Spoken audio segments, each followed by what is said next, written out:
Ahora vamos a trabajar una idea, un tipo de suicidio, digamos, que Durkheim denomina el suicidio anómico, y que, para hacer unas aclaraciones, uno tendría que pensar que además de ser un tipo de suicidio, en todo caso, además de que la anomia para Durkheim inclina a la promoción del suicidio,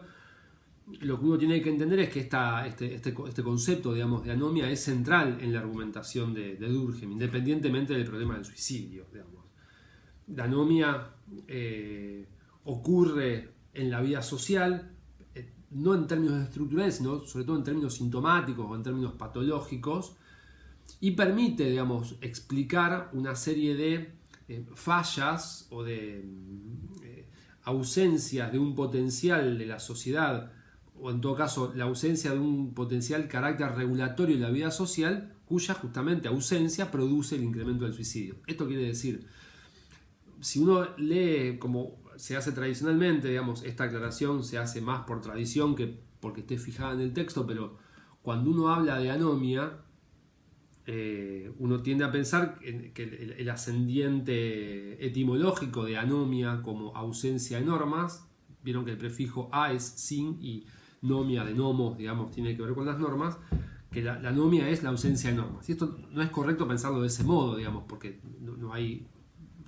chance de pensar una sociedad sin un registro normativo en Durkheim. Entonces, la idea de anomia está ligada en Durkheim a una función que la sociedad tiene para este sociólogo de justamente regular las actividades y los sentimientos individuales. Esto es,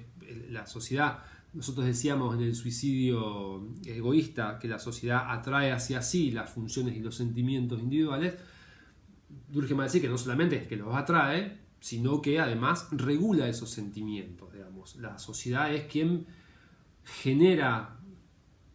un equilibrio, digamos, o un modo de ser normal, habitual, digamos, de la vida social,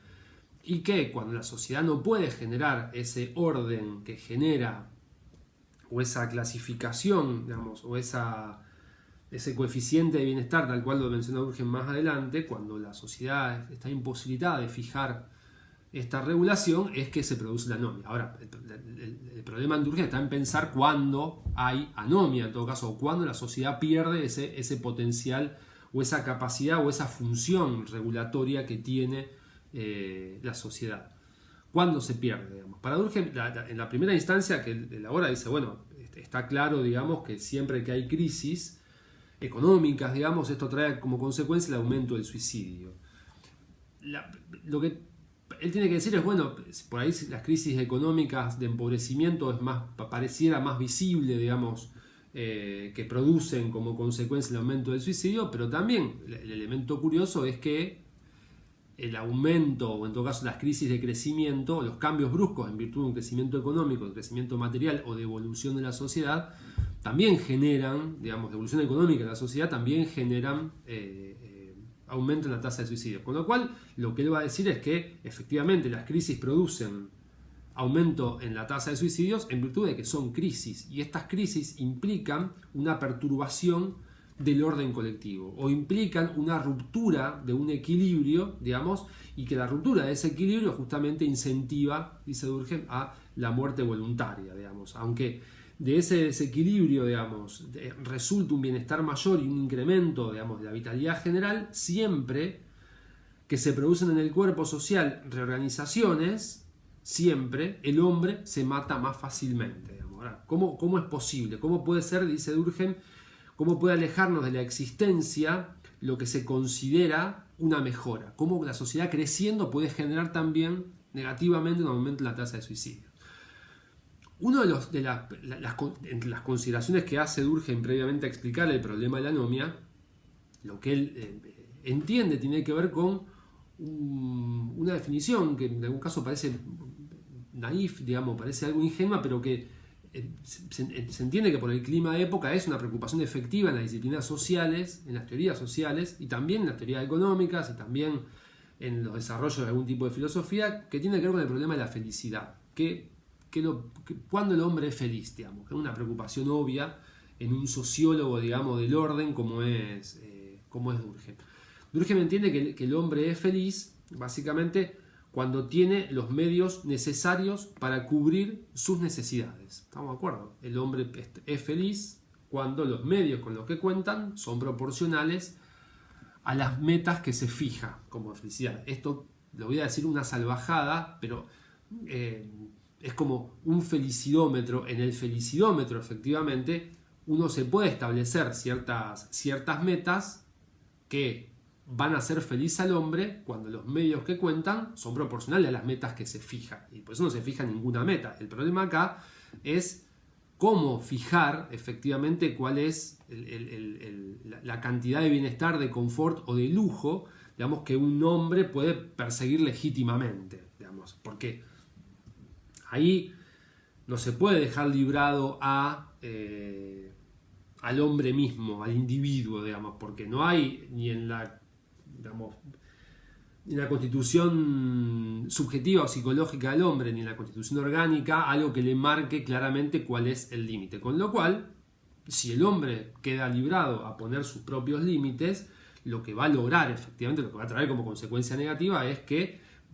sea presa de un fracaso continuo, digamos, si el límite no es claro. Acá lo que uno tiene que tener, digamos, bien puesto de frente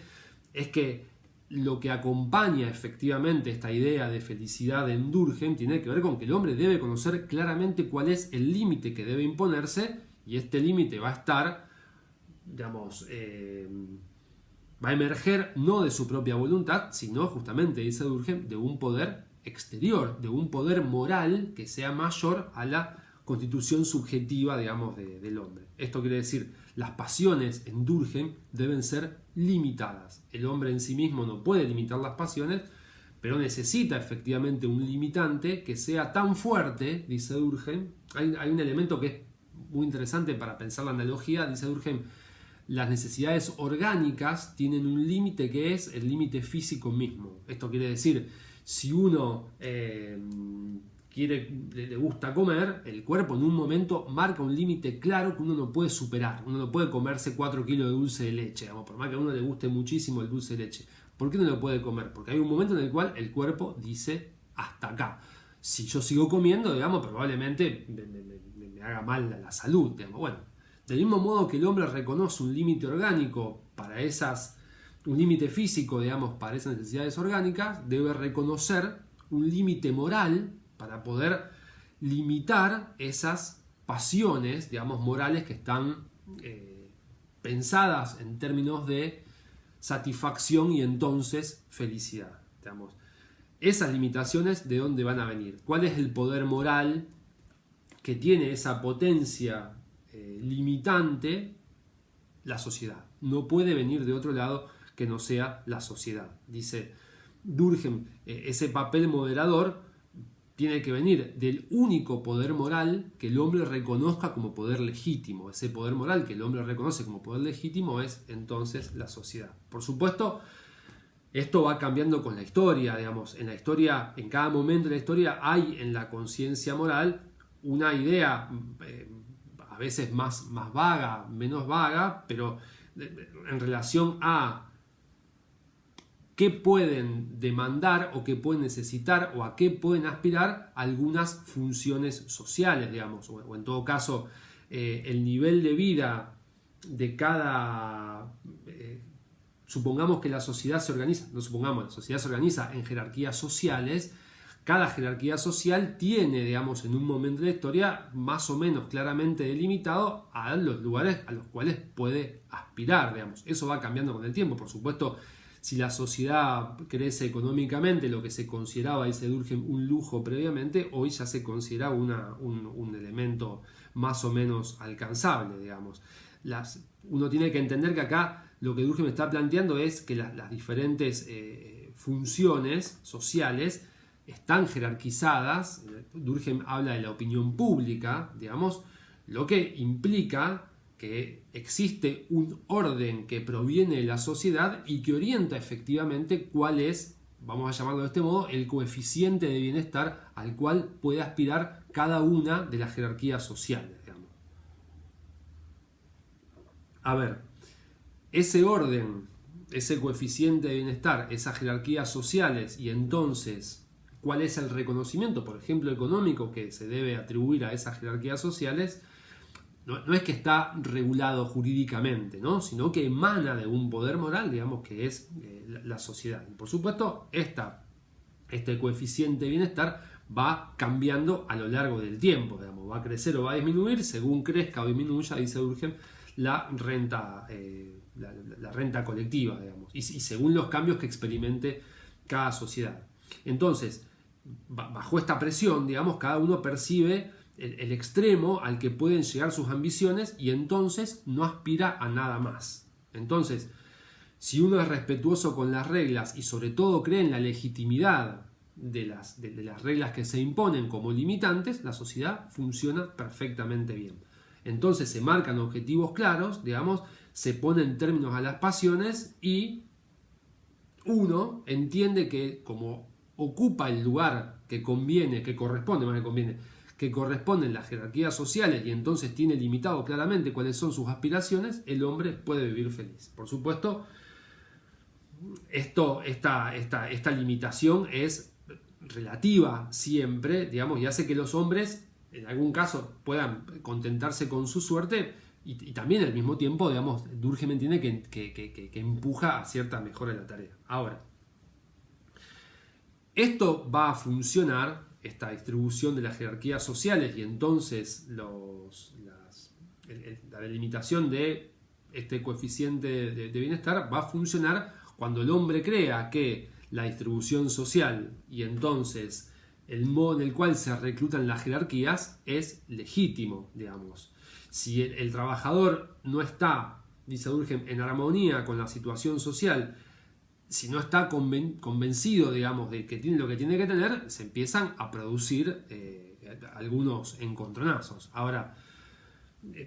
Durkheim entiende que no hay ninguna sociedad donde esa reglamentación moral, digamos, no exista. La sociedad efectivamente puede funcionar porque existe esta reglamentación moral que distribuye esta proporción, digamos, este coeficiente entre las funciones sociales y los medios o las metas, digamos, mejor dicho, de satisfacción que emanan de la vida social para estas jerarquías, digamos. Entonces, por supuesto, esta distribución de las jerarquías va variando con el tiempo. Dice Durkheim, nosotros imaginemos que hace un tiempo atrás, esto es, en el antiguo régimen, el derecho que asistía al hombre era un derecho que era reconocido por nacimiento, digamos. El principio de jerarquización social tenía que ver con el nacimiento. De cualquier modo, lo que entiende Durkheim es que hoy se mantiene, digamos, alguna otra desigualdad por nacimiento que tiene que ver con el derecho de herencia, digamos, o con la posición social que ocupa alguna jerarquía en virtud de la riqueza que hereda. Digamos que eso no está abolido, eso se podría, dice Durkheim, en alguna cabeza uno podría pensar que la abolición del derecho de herencia generaría un mecanismo de igualación que incluso haría más legítimo después las distribuciones de las fuerzas sociales, de las funciones sociales. A ver si uno puede ser claro en este momento. Cuando Durkheim entiende las sociedades modernas, lo que entiende es que las formas en las cuales se reclutan las jerarquías tienen que ver con, en algún caso, el nacimiento, porque el hombre ha heredado alguna cuestión, y en otro caso también tiene que ver con el mérito, ¿no es cierto? En este sentido, digamos, hay una lógica virtualmente meritocrática que Durkheim va a entender que efectivamente tiene o oficia con cierta legitimidad en la vida social. De cualquier modo, si se aboliera el derecho de herencia, por ejemplo, sería más justo en virtud de que todos arrancaríamos de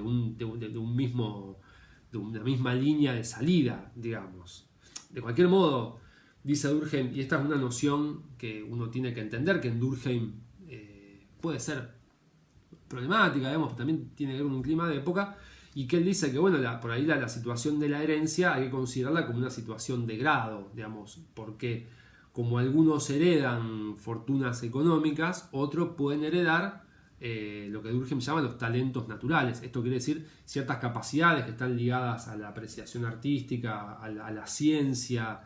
a cierta tendencia profesional y lo demás, que vienen heredados tal cual el rico hereda a su hijo la herencia, otra gente hereda aptitudes. Esto quiere decir,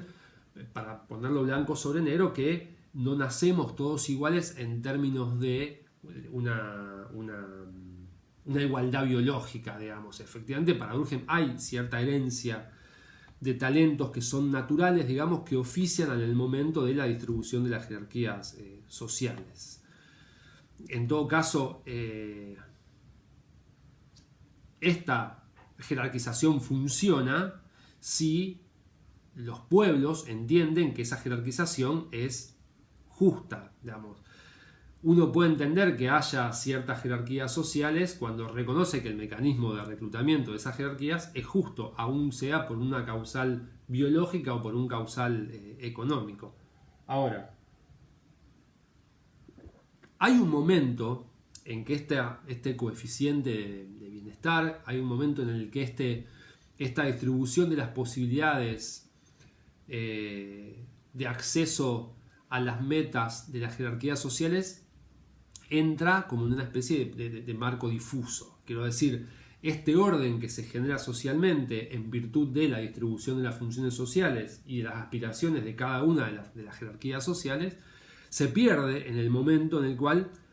hay un quebrantamiento de este orden. ¿Y cuándo se da un quebrantamiento de este orden social? En justamente los momentos de crisis. Esto quiere decir,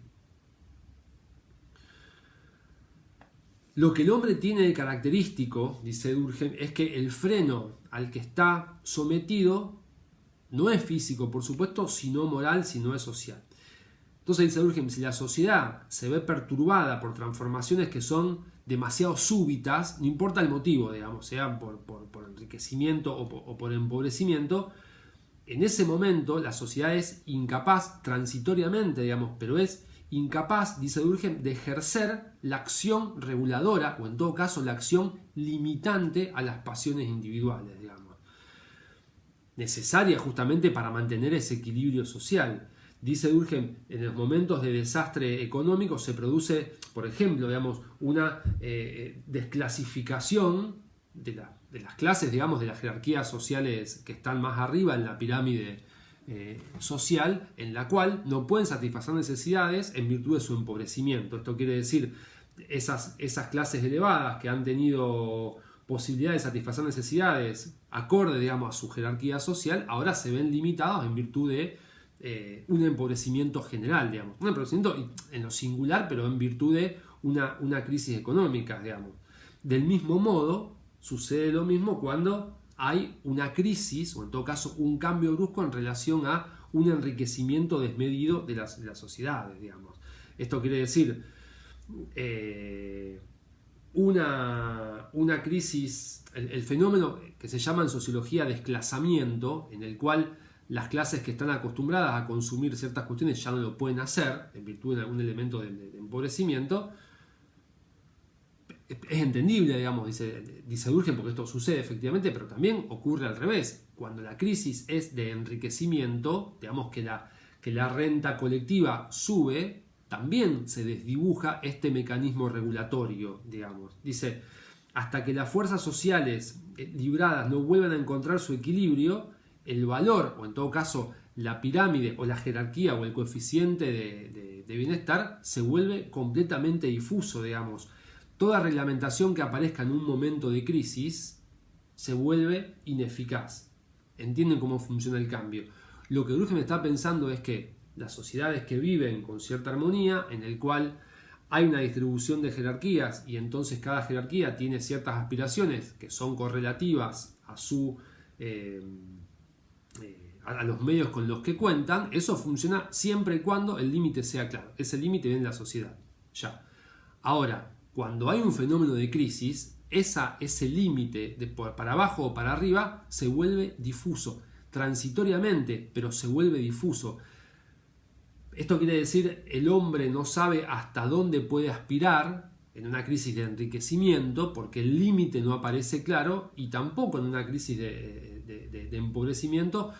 puede aspirar a lo que aspiraba tradicionalmente en virtud del empobrecimiento colectivo, digamos. Acá lo que uno tiene que dejar en claro, creo que uno tiene que dejar en claro, es que la anomia lo que implica en este sentido es una ausencia de un límite claro que viene impuesto por la sociedad. La responsabilidad, por supuesto, digamos, de la ausencia de este límite claro no viene por parte de los individuos que aspiran a más de lo que quieren tener, sino justamente como la sociedad no muestra un límite claro, el individuo no sabe cuál es ni el techo ni el piso al cual puede digamos, soltar sus pasiones. Entonces, incluso digamos, acá hay una idea de Durkheim de que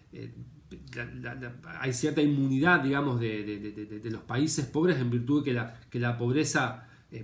a ver, el problema del límite, digamos, es mucho más conocido para los pobres, digamos, para los países pobres que para los países que tienen enriquecimientos así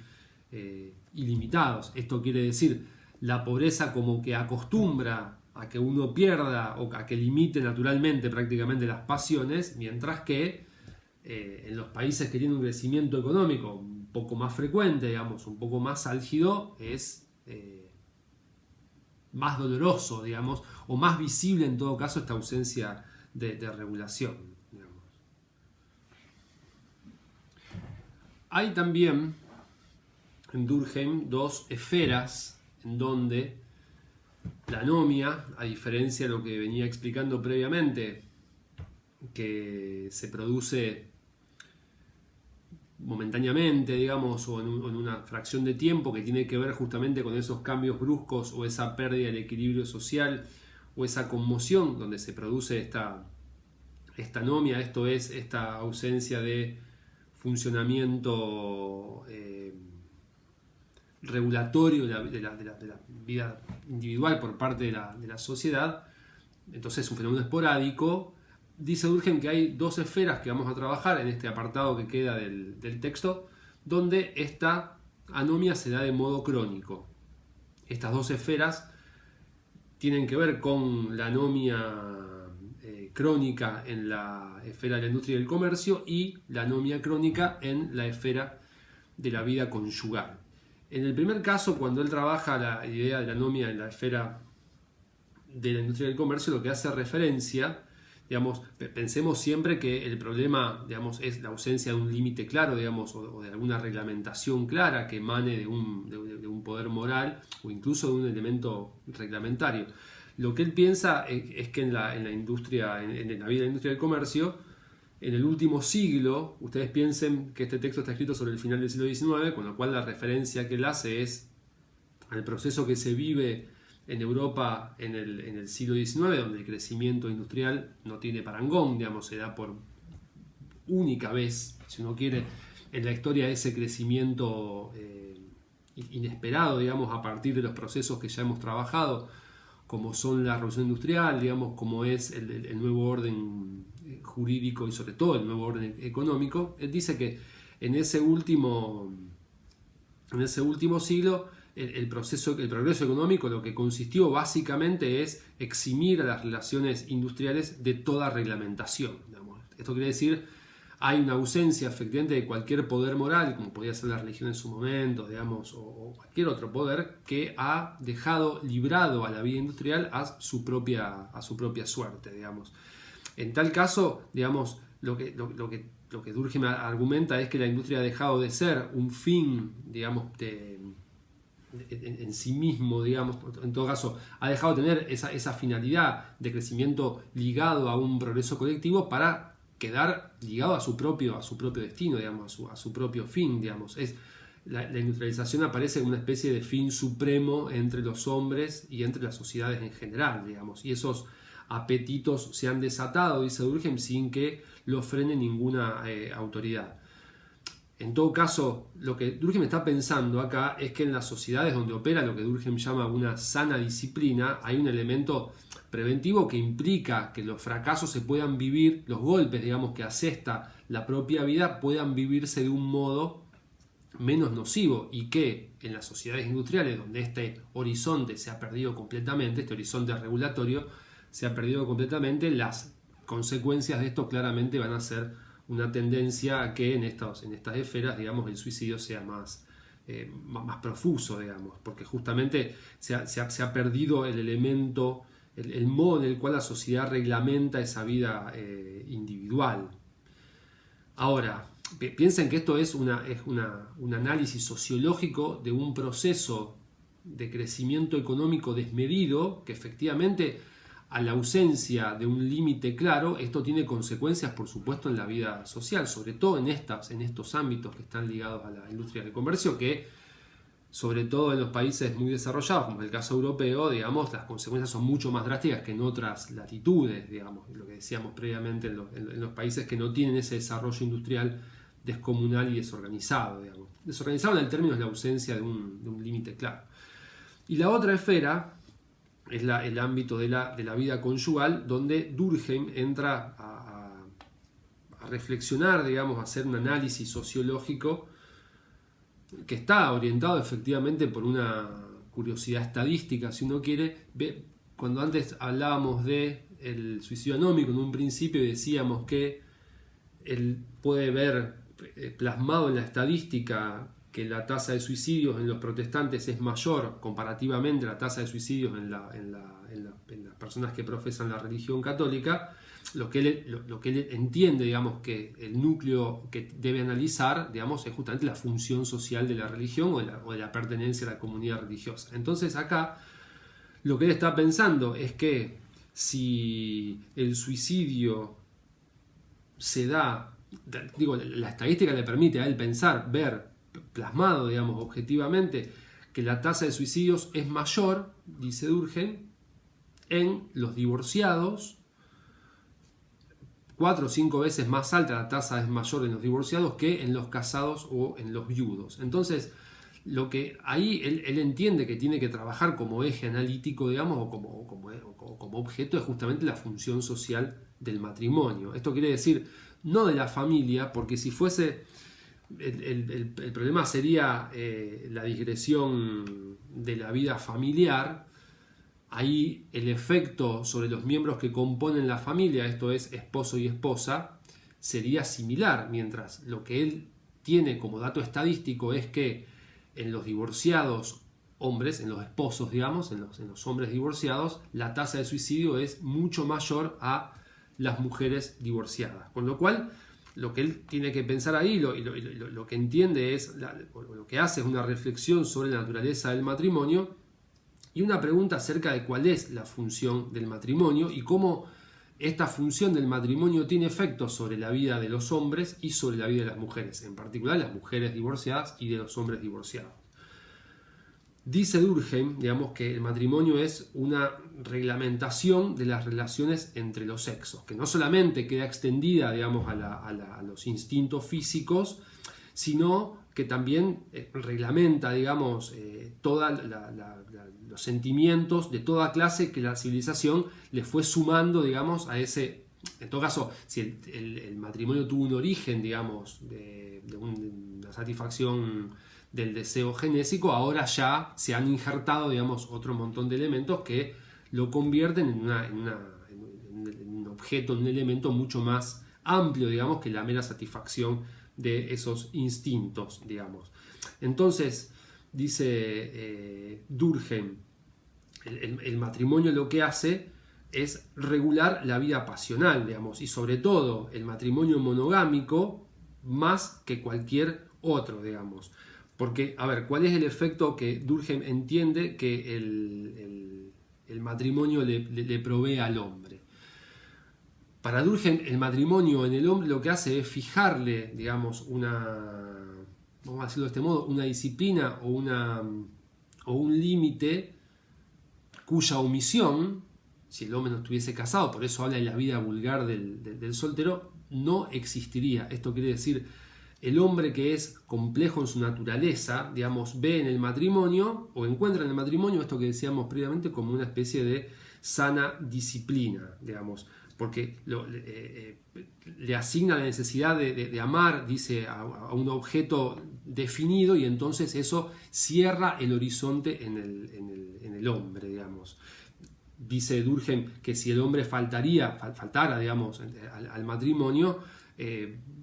faltaría a sus deberes en términos morales y en términos sociales, digamos. Dice Durkheim, la saludable disciplina a la que está sometido le obliga, dice Durkheim, al hombre a hallar su felicidad en su condición.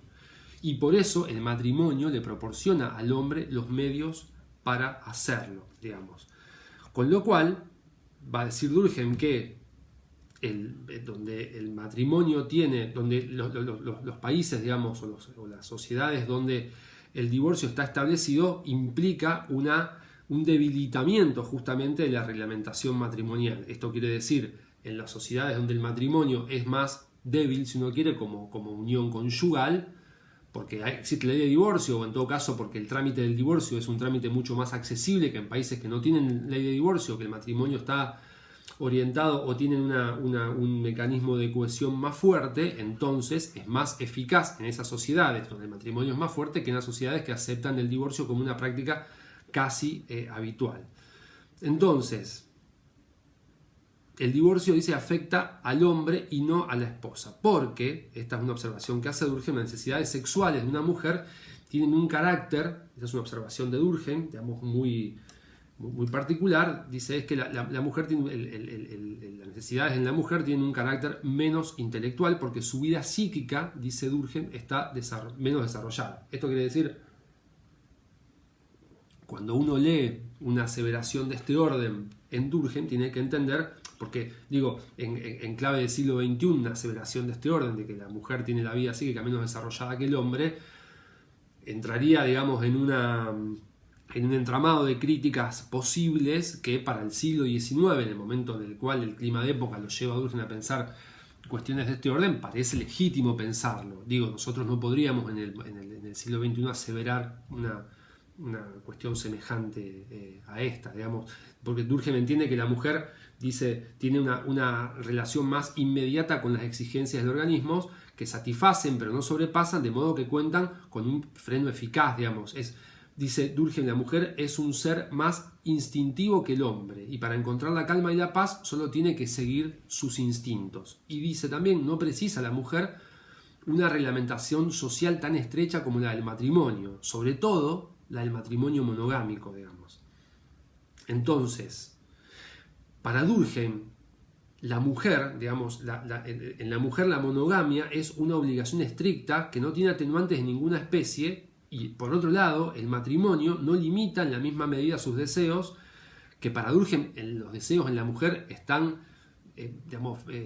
son más acotados naturalmente, digamos, y tampoco le enseña a conformarse el matrimonio con su suerte. Esto es, la regla del matrimonio en la mujer para Durkheim es una molestia, digamos, y no trae ventajas como trae para el hombre. Por eso, dice Durkheim, todo lo que ablande y aligere ese peso que genera el matrimonio